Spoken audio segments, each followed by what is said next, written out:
keep it hold up. And we are back. I am so sorry to you all that happened. My internet just completely died a death on me. Thanks to you guys for thinking on the fly with that. Again, I really am sorry. You can plan and plan and plan, and then just something like that happens. Like the White Album review went 3 hours, and it lasted the whole time. And like here, it's like so, Negative Creep killed my internet. But anyway, I bet you're the first person who's ever said that. Negative Creep killed my internet. Before we move on, though, Drain Bamage actually had a comment saying like something heart-shaped box related, like this album's not. Oh, they said that somebody said that they love Nirvana, but this album isn't for everyone, and then someone else said that they agree that Heart-Shaped Box is Nirvana's best song. Okay. So hopefully I didn't miss too much. Caleb's back. Hello, Caleb. Thank you so much. We're back. So I'm guessing his viewership is very funny for him because he's been saying that all review. Sorry. This has been a very entertaining review. I will say that.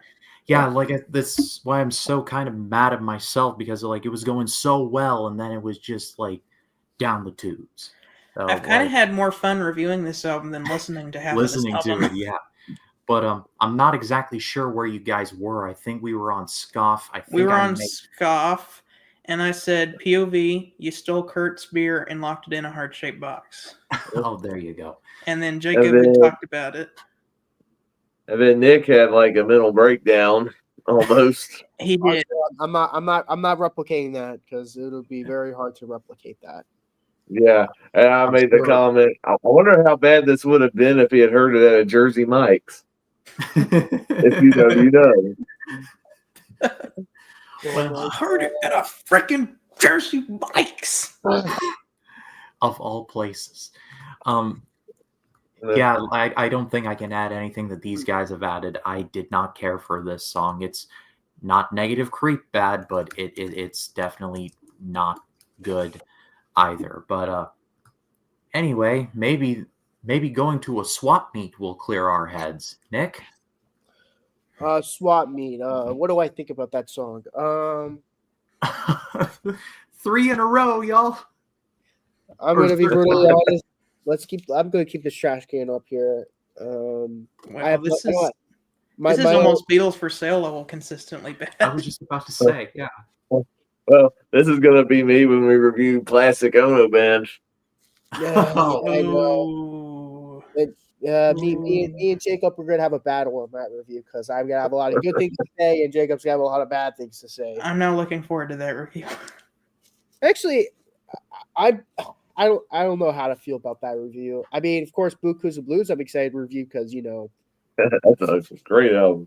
Ringo singing country, and me and Jacob are going to be the defenders. It's funny. Me and Jacob are going to be defending each other, and then we're going to get into a battle after that review. So we're going to have a small truce for that one review. But I'm going to be really honest. I don't have much to say about the rest of this album. I'm just going to kind of like for 10 and 11. I'm just going to point at this trash can. That'll be my review. So I like the line about arts and crafts, and that's about it. The rest of this song, I forget every time. All I remember is that when he sings something about arts and crafts, I thought that was a pretty good line. The rest of the song is forgettable trash. Right, Jacob? To be honest, when I listened to this album a second time, because it was getting close to 9 o'clock when we were starting, this album was getting so repetitive and so samey. I'm like, I'm just gonna like sample these last couple songs just to get to the end, because by this point I checked out. So for this on out, I'm just gonna go. Thank you. Next. Now might be a good time to mention that Kurt and Chris thought they were making an EP, and that the producers threw on some extra songs to make an album. So maybe that's why we have so much. That makes sense. That makes sense. That's probably why the first half was decent, and it was like a huge drop in the second half, and that killed the album for me. Well, I mean, yeah, I don't think I can add anything further. It just a lot of these songs just sound like the Ultimate Warrior is gonna run to the ring to squash the Honky Tonk Man. Like it just feels like the same driving beat, and it's just like do like do a cover, do some like country, More Love Buzz, please. do some polka, like switch it up a little bit, like do something different. Anyway, any thoughts on Mr. Mustache?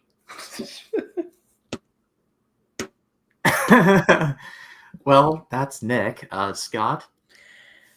Apparently Kurt wrote this song because he was kind of making fun of macho men. That's about all I know about this song. Is this the song where he says poop as hard as a rock? I think it is. And whenever I heard that, I was like, I'm looking at the lyrics now. It is. As I remember hearing this, and I remember looking at the lyrics and seeing he says poop as hard as a rock, and I'm like, I mean, not exactly like an albino, a mosquito is much better, but that's at least like indiscernible in a more poetic way. This is just like, what the heck? Like, I'm listening to all this crazy guitar, and I got Kurt Cobain screaming in my ear about he's gonna poop as hard as a rock. I'm like, no, skip. All right, I'm done. I'm gonna shave Mr. Mustache. In fact, I just want to stop right here. After what I can't even remember what's the song before Paper Cuts. When you get to Paper Cuts, just stop. This would have been better as a 5-song EP. Love Buzz was the last one. Yeah, next. Jacob Martin. Thank you. Next.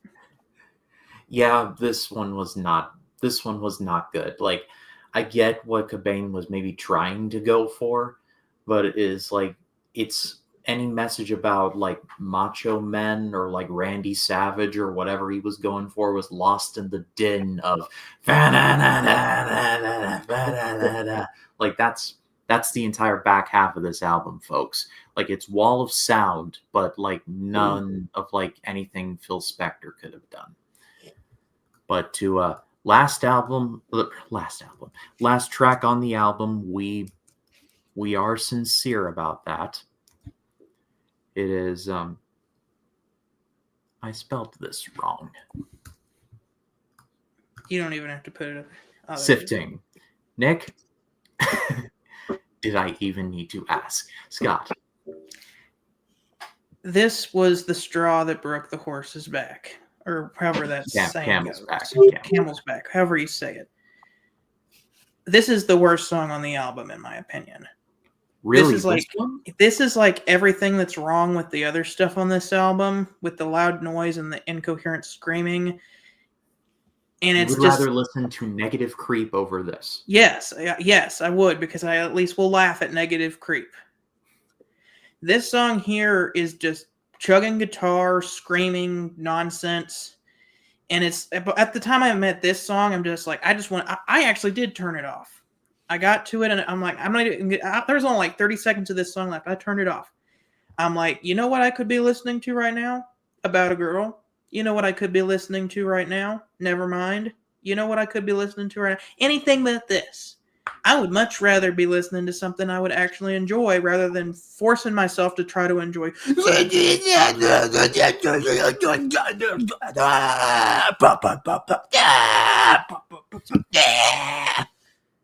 I'm like, come on, man. Like, I get it.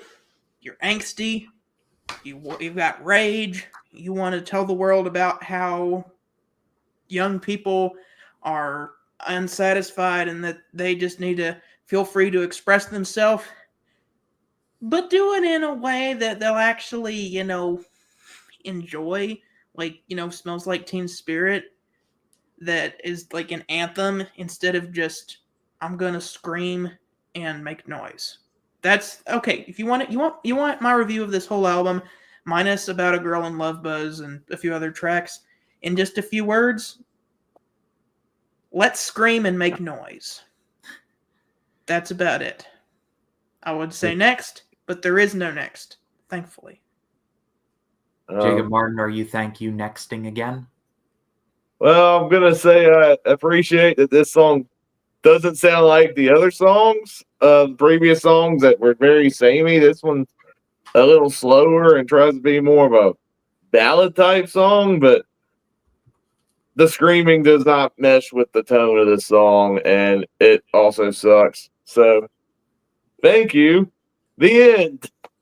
Yeah, no, you're a screaming ballad. If you're gonna have a Nirvana ballad, like give me Dumb, give me Something in the Way, but not this. Yeah. At least, like some people can scream on their ballads, like Aerosmith, Dream Steven On. Tyler, Dream On. You See Me Crying.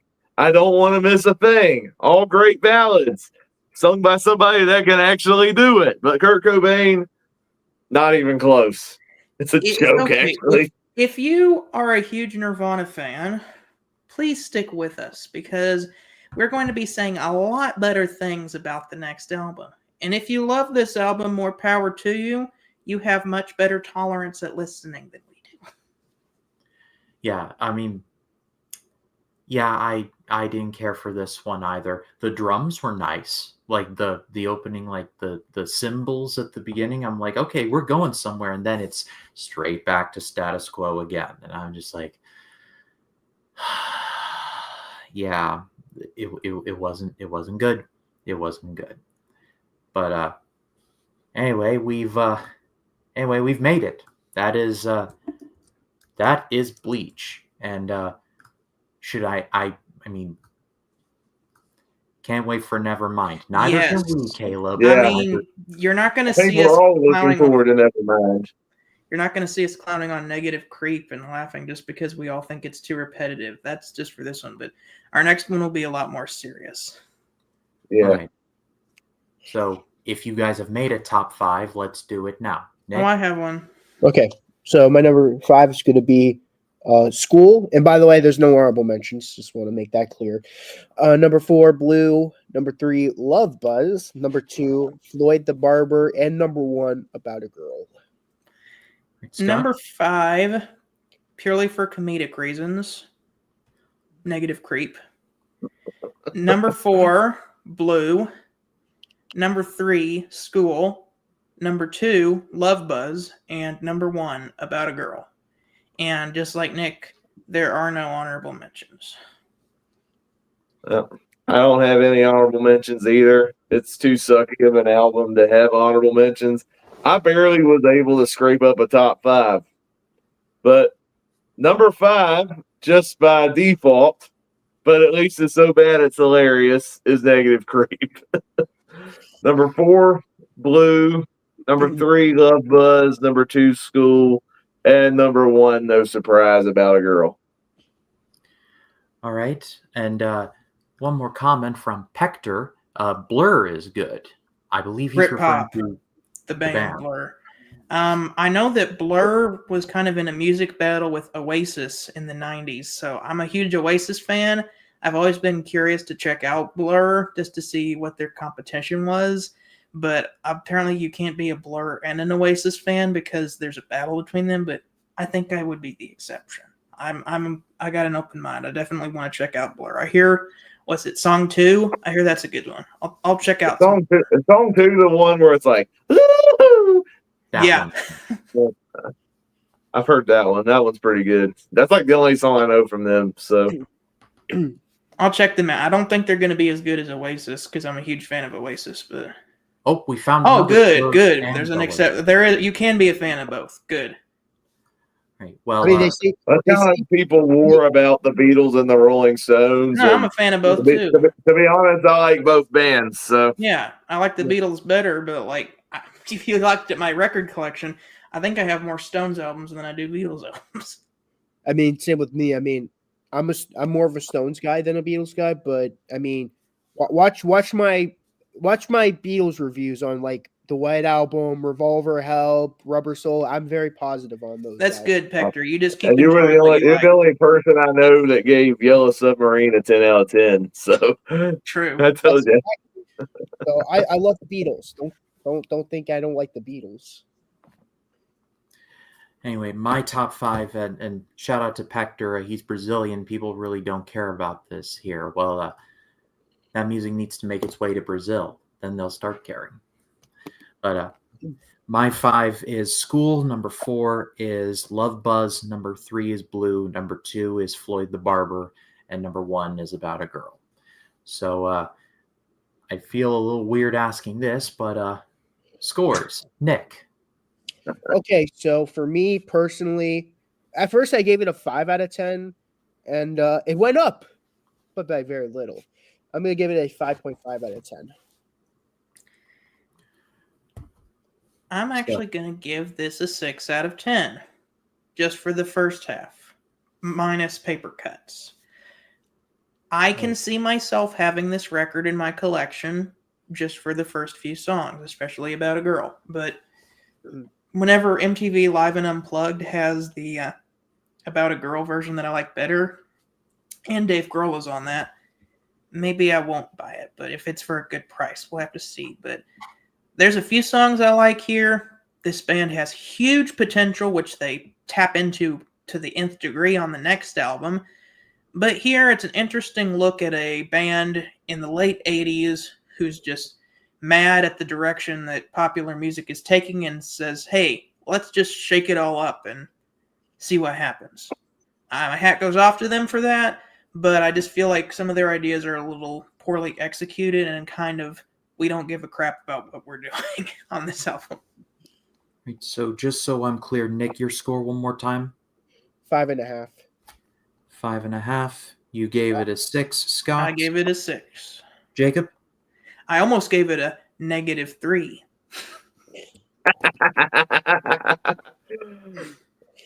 It's I'm a not gonna be -3. as- It's a -3. I'm not going to be as generous as the other two. I thought this was a really bad album. Yeah, the first half was not as bad. I like some of the songs on that, particularly About a Girl. But after Negative Creep, this album took like a huge nosedive in quality to the point of no return. I got zoned out on this album. It just all was like samey nonsense. Where like all Kurt Cobain was doing, it seemed like he was screaming his head off more than anything else. So I didn't care for that. I know Nirvana gets better. I've listened to Nevermind. I'm excited to review that album. There's some great stuff on that album. But this first album was not it. This was not the direction to go. If you had given them more polish on these songs and cut out the fluff, this could have been a decent album, but this album sucked. This is one of the worst albums I've listened to this year. I'm going to give this a 3 out of 10. I thought it was that bad of an album. At least you liked it better than Presents. I gave Presents a 2. You did. Yeah. Yeah, there's like more songs I like on this album than I do Presents. And Plastic Ono Band. Yeah, that actually kind of hurt me, but I'm sorry. I hurt myself today. Well, I'm going to go 5. This is an album of 2 halves, 1 through 5. I'm like, okay, we're doing good. And then the other half of the album happens. And when it's like, oh no. So it's not the worst, but it started with such promise and then just careened into the side of a mountain. But tallying up the scores, it gives us an average score, and if my math is wrong, I apologize in advance. A 5 out of 10. Okay, that's a pretty good average. Yeah, that's what we got. Very good. Well, minus my internet dying, this was a very auspicious start. We got a couple more comments. My favorite Nirvana album. I sincerely hope you're talking about Nevermind. Because if this is your favorite, I'm sorry. This album is kind of to cut corners, But whatever I like this album is a 7.5. Okay, so Pector likes it a lot more than us, I see, which You know that's what? Somebody's got to like it. But thank you all so much I for mean, watching. some people ought to like it because if people didn't like this album, it wouldn't have inspired them to make Nevermind. So That's a very good point. I want to go to the Museum of Pop Culture in Seattle to see all the grunge history. I had no idea that was actually a thing. Ooh, that's... My favorite album is Incesticide. Oh, that's a compilation. It's Okay. B-sides and unreleased studio rarities. Released right after Nevermind, but before In Utero. I think I know. yeah.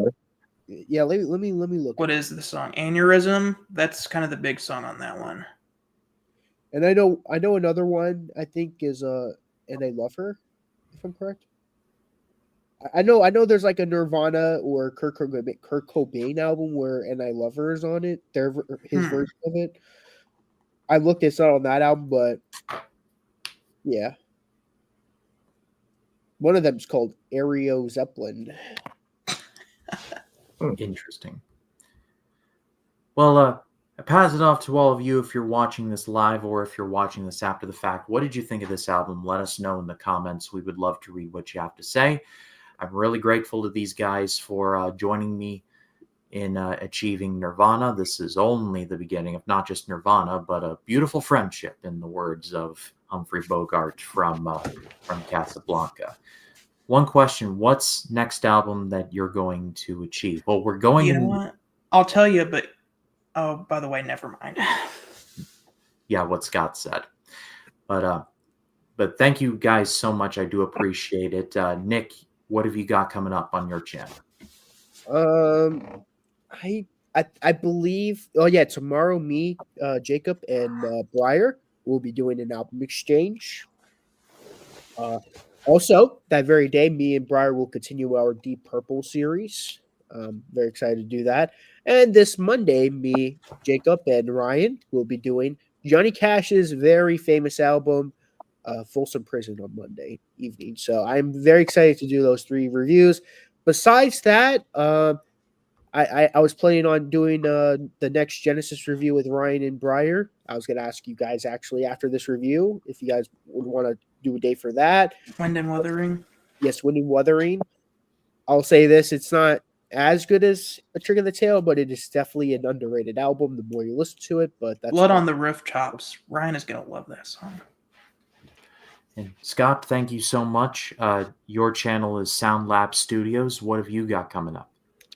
Sometime next week, hopefully, we're going to get out my second Billy Joel review, reviewing the Piano Man album.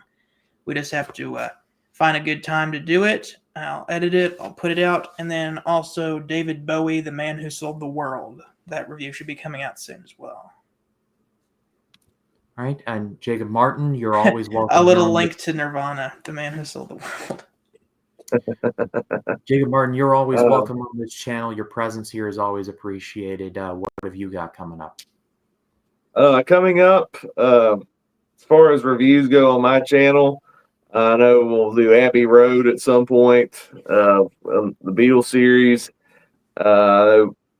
Me, Nick, and Scott will review The Doors, their next album at some point, Waiting for the Sun. Me and Ryan are also doing Leonard Skinner. We'll be starting the Johnny Van Zant era of Leonard Skinner, beginning with their album called 1991. They were ahead of the curve before Taylor Swift in naming albums after years. So we got that. Or a little after, depending on how you look at with the numbers. Exactly. Yeah. All of their links will be in the description of this video. Go give them a subscribe. They do deserve it, and they do greatly appreciate it. As far as this channel goes, it's still mostly going to be movie content. As a matter of fact, my next big project is going to be the Lynch Project. David Lynch is sadly no longer with us. I'm going to be covering his movies that I've yet to review, starting with Eraserhead, and that's going to be the first one to kick it off. But that's going to be among other things. but we do appreciate it very much. For Nick from Townsend 505, for Scott from Sound Lab Studios, for Jacob Martin, I'm pointing at my medals. My name is Ryan Cam. We will see you all in the next one. You all take care. You all have a very good night.